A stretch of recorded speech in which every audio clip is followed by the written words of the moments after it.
Hey guys, what's going on? Welcome back to my channel. I hope you guys are having a good day. I know it's been very hard for everyone around the world. This pandemic is crazy. It's so crazy. Right now I live in Florida, so right now they're doing their best to really minimize people going out. Yeah, it's just there's no words for it. Even though we're supposed to stay out, but as a case manager, I'm given new cases, so for us to be in compliance, I have to make these home visits, so that doesn't really help either, so hopefully I'm doing my best to be cautious in every home visit that I do, making sure I wash my hands, Lysol the hell out of my car and my stuff, so I'm doing my part, and hopefully prayers, this too shall pass. So yeah, so welcome back to my channel. I hope you guys are having a splendid weekend despite what's going on. So today I really want to do a video where I focus on what is social work. My channel is really focused on post-grad life, social work, mental health, and all that. But the thing is, not a lot of many people know what social work is. We take kids away from their family, we don't do our jobs right. All we do is work for DCFS, or it's just the assumption of what a social worker is. So I really want to provide a video where I educate you guys and hopefully inspire you guys to really understand what social workers really are. I do apologize for the same background layout. Like I told you guys, I'm currently staying with my brother, and my space is pretty limited, so I hope this will do for now. It's good lighting, all natural lighting. I do apologize for that. Also, I do want to say, another blogger that I follow, she's also bringing light to what is social work, the importance of mental health, self-care, and all that. I believe her name is Yoni. I don't think I'm saying her name right, but I'll leave her YouTube at the bottom of the screen or in the description box below. And she is an LCSW who is currently, based on her last video, I believe she's in Seattle or in the process of moving to Seattle. And she's an LCSW, I believe. She has her degree, her master's in social work, and she focuses a lot of her videos on mental health and how to do self-care, and she also talks about social workers here and there too. I think her page also brings good content and sheds good light on what social workers really are. So if you guys are still curious about what is social workers or what are social workers, please check her page out. I love her page and I love her content, and what she talks about is really informing. So with that, let's get to the video. First things first, what is a social worker? I'm just gonna give you guys first the definition that I found on the internet, and then I'll give you my opinion on what a social worker is. So according to the web, a social worker is a profession oriented towards helping people in need. This includes helping people obtain tangible services, undertaking counseling and psychotherapy with individuals, and more. So when I think about a social worker, or when I thought about becoming a social worker, to me, a social worker is a person who provides services to underserved populations. That could be veterans, the elderly, foster care, the youth, human trafficking victims, and stuff like that. So that's originally my thought. When you think about social workers, I actually even did a poll where I asked people, what do you think a social worker is? And in many ways, the responses I got were obviously the social norms, like social workers are only here to take kids away from their families, or social workers are just case managers. Or if you guys use Netflix, there was this case of Gabriel Fernandez in California, and it involved 4 social workers who were put on trial. So we don't really have the best rep as social workers when it comes to having a full understanding of it. Okay, so the next question I would like to address is, what can you do with a social work degree? Now, obviously you have a bachelor's in social work and you also have a master's in social work. Nowadays, you can't really do much with a bachelor's in social work. So I know that a lot of my colleagues in my cohort at the time, a lot of them had a bachelor's in social work, but based on the job market, they decided to go back to get their MSW, which is what I have. So what can you do as a social worker? A lot of people think, you're just involved in the Department of Child and Family Services. However, you can literally tailor your social work degree to what you have a passion for. For example, you will see a lot of social workers in hospitals, hospice, schools, obviously the Department of Child and Family Services. Forensic social workers have their own practice because they're licensed clinical social workers, and which I'll get more into that later on. Even social workers who have their own nonprofit, social workers who are actually in the Congress and Senate at this moment. You have a lot of social workers who work overseas, and they actually are people who maintain a political relationship between a country and the US. So you can literally tailor your social work degree to whatever it is that you're passionate about. You will see a lot of social workers in the law enforcement.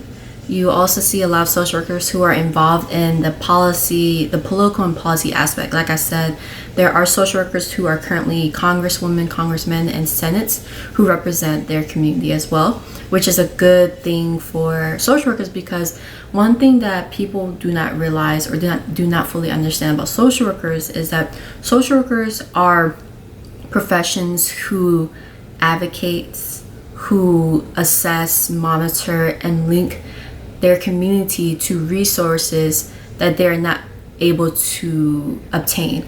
And social workers are advocators who advocate on behalf of those who do not have a voice. So it's, like I said, it's not only just social workers involved in the child welfare or the child and family services. There's so much more to what social workers offer, and I think that's where we have a bad rep, because there are bad apples in the bunch, as you can say, that kind of ruins it for everybody else. I do want you guys to realize that social workers are involved in every aspect of an individual's life. An example that I can give you is my friend Alana, for example. She has a passion for cooking, nutrition. She's all about the holistic approach to medicine. It's not just about going to hospitals and getting prescriptions and stuff like that. She's all about focusing on how strong the mind and body is in order to recover from any trauma that you may have endured. So that's her approach. She's all about nutrition and holistic approach. So with her, her goal is to use her social work degree, her master's in social work, and also incorporate her passion for nutrition and holistic medicine and combine that to one where she can provide that service for her clients that she may have in the future. You can also, I know there are a lot of doulas who have their masters in social work, and because they have a strong passion for pediatrics or NICU, I don't know if I'm saying this right, but NICU, child development and parenting, that's where they merge their passion along with their degree to be able to provide the services for the community that they're serving. So that's what I want you guys to understand about social work. What I really want to focus on is what is the difference between LCSW and non LCSW. So an LCSW is a licensed clinical social worker who is licensed by the state that they reside in, who is able to have his or her own practice. Now within that process, it does take a lot of effort in terms of each state has different rules, I believe. So for example, the state of Florida, I believe you have to do, don't quote me on this, I'll correct it in the bottom, but you basically have to do 2,000 clinical supervisional hours. Who the person who is providing your supervisional hours also has to be licensed. You also have to take an exam, which is 190 questions. So overall, the process of becoming an LCSW does take about at least at minimum 2 years, because again, your hours, each state can do 2,000 hours that you have to be able to obtain, and you have to keep a record of it, and then you have to also find somebody who's willing to allow you to practice under their own clinical practice as well. The idea of a licensed clinical social worker, you do get paid more compared to somebody who is not licensed, which is a non-licensed clinical social worker is a person who just only has their master's or bachelor's in social work. So I believe for you to have your LCSW, you do have to have your master's in social work. So that's another thing that you also have to keep in mind. Practitioners that I know who have their LCSW, their goal is to really work in the clinical and therapeutic aspect of social work, where they provide clinical services. They're able to diagnose individuals in hospitals because they do work closely with the DSM-5. When I was in my master's program, we do have a psychopathology class. However, for you to be able to diagnose other individuals, whether it's in a hospital or a practice, you do have to be licensed. So those are the difference between an LCSW and a non-LCSW. The pros and cons of becoming a social worker. To be honest, there aren't that many cons to becoming a social worker. You know, when you choose the social work path, your ultimate goal is to help and serve your community. That is your ultimate goal. You're not worried about the salary, because if you literally look up the index for a social worker's salary, like the medium, it's not much at all. A lot of people offset that by becoming licensed, which, you know, it is what it is. However, when you decide to become a social worker, you're doing it because you're passionate about protecting humanity, advocating for people who do not have a voice, provide services for individuals and families who are not able or not aware of the services that they are able to have, you know, and that speaks volume. I feel like the only con that you really see in the social work career field is that the burnout rate is very, very high, because social workers are overwhelmed with so many cases in the world, in the community, that it's just so hard for them to balance work and life together. Like, the burnout rate is very, very high. Also, one of the cons that I can personally attest to is the post-grad life. You know, this is what my channel is built on. It's very hard for graduates who just received their masters to really find a good job, because a lot of organizations are looking for LCSWs. They're looking for people who had 5 to 7 years of experience, and you know, it's very hard for us, where we're fresh out of school, we're so driven, we're so motivated to learn. And it's like my friend David, he put it at best. It's like, graduates like us, you know, we're like sponges. You know, we soak up everything. And that's the thing I really wish that organizations would really realize. Like, no, we may not have years of experience, but because we're so eager to learn and to get that experience and to do what's necessary, we're willing to learn, like to mold us into the workers that you're looking for, because we may not have the experience, but because we're young and we're quick learners, like that shouldn't really be a problem, you know. So literally the only cons that I can really think of is the high burnout rates, the mental capacity that a lot of social workers go through is very hard depending on where they work, and also the job market is very, very hard, especially in Florida. So yeah, those are the really only cons that I can think about. But on the flip side, the pros of being a social worker, it's helping individuals and family when they're at their most vulnerable. Because I believe that as humans, we have so much pride to the point where we're so stubborn to ask for help. So if a person is willing to come to me and say, hey, I need help, I don't know what to do, how to go about this, like, I need your help, you know, that says a lot. If a person is willing to let go of their pride and allow me to help them when they're at their most vulnerable, then that's rewarding, because it shows me that, you know, we're all human, we all make mistakes. We can't do this on our own, you know. Not everybody is blessed to have everything, and not everybody is blessed to be in a comfortable situation. One of the pros that I can also say is that as a social worker, my goal is to promote and increase my clients' well-being. And in many ways, you're planting a seed in their life in order for them to grow. And one thing that we've been taught in school is that you may not see that one seed that you plant grow. You may not even see the outcome of the services that you provided. And like everything you do, it may not be recognized. You know, you may not see the client that you helped who was able to finally get a job. You may not see them years down the line where they've graduated from school, they're able to get their degree, they're working a nice stable job where they're able to provide for their family. You may not see that, you know, but as social workers, you do it because you just want to help people. Literally, at the end of the day,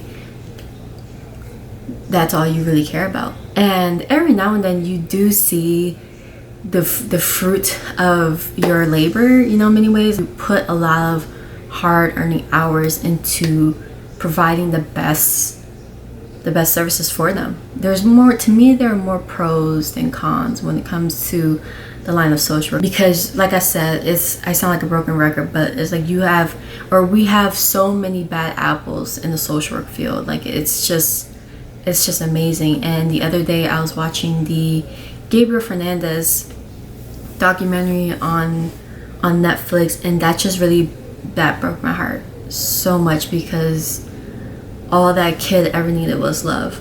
And I felt like the DCF really dropped the ball on that. And to be honest, that was it really made us look bad. I'm not even gonna lie, it really, really made us look bad. And I really pray that I will never become that jaded, because social workers become burnt out, they become jaded, they become so desensitized to their clients. And one thing we're taught is to always have empathy no matter what. When you're in the social worker career for so long, you just lose sight of that.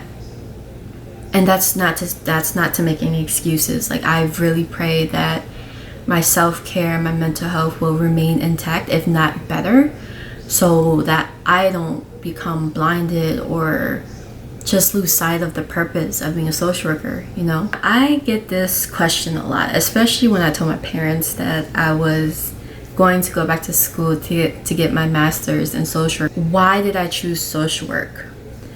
I have a bachelor's in global studies, which is basically another word for international relations, poli-sci, if you will say. So when I was taking my gender studies for political science, we touched on the topic of human trafficking. At first, I knew the issue of human trafficking. It wasn't something new to me. However, I didn't know how in-depth and how serious it was around the world. So according to the Homeland Security, human trafficking involves the use of force, fraud, or coercion to obtain some type of labor or commercial sex act. Every year, millions of men, women, and children are trafficked worldwide, including right here in the United States. It can happen in any community, and victims can be of any age, race, gender, or nationality. Traffickers might use violence, manipulation, or false promises of well-paying jobs or romantic relationships to lure victims into trafficking situations. I had a class that, you know, we touched on that topic, and ever since then, when I read on it, that's when I just knew that that was my calling. I wanted to help human trafficking victims to rehabilitate from the process. Even I ultimately want to be a part of the task force where they help and save victims. That's where I see myself, and I still do see myself in that kind of position. So saving human trafficking victims, that was my calling, and I've never been so sure in my life. So after I graduated, I kind of lost sight of that, took a regular 9-to-5 job, you know, making, you know, comfortable money. But then I realized, like, I just became so frustrated, because I honestly thought my life was going to go further rather than working at my regular 9-to-5, you know. So I kind of had to do like a self-reflection, and I got back into the idea of working towards combating against human trafficking. So I did my research, did what I had to do, and to be honest, there's no right or wrong way in how you would enter that career of helping combat against human trafficking. So I looked into social work. You know, a lot of social workers, they work personally with clients and individuals in a moment of need and vulnerability.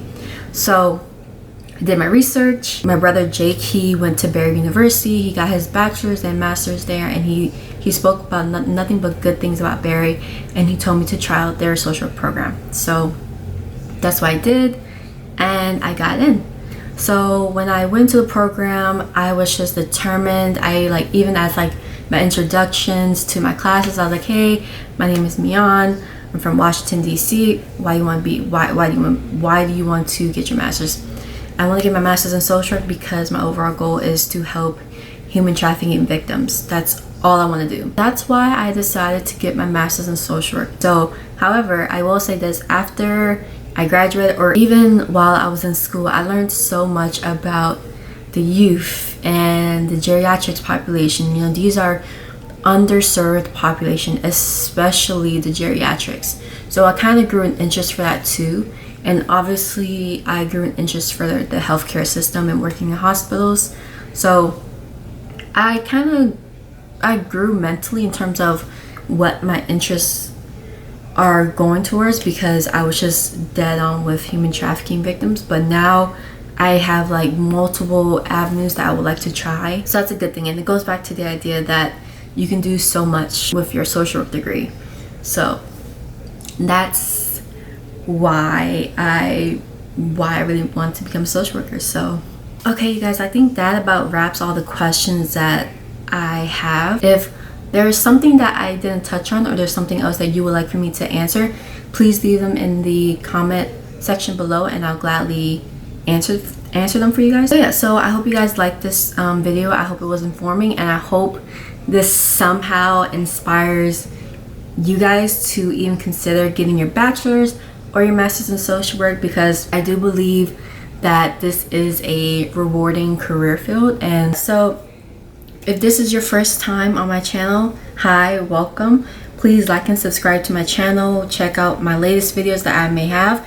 And if you have any questions regarding post-grad life, grad school, my experience in grad school, my current job as a social worker, whatever the case may be, you know, please leave them in the comment section below. I will gladly answer them.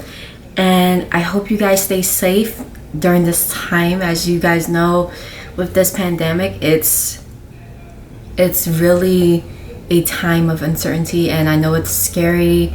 A lot of people are very scared and they're questioning life and what to do. You know, it's very understandable.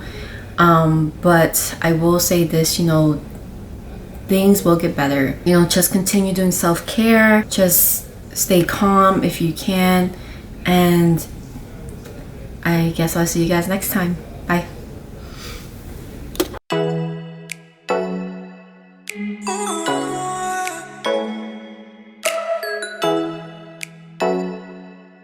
Oh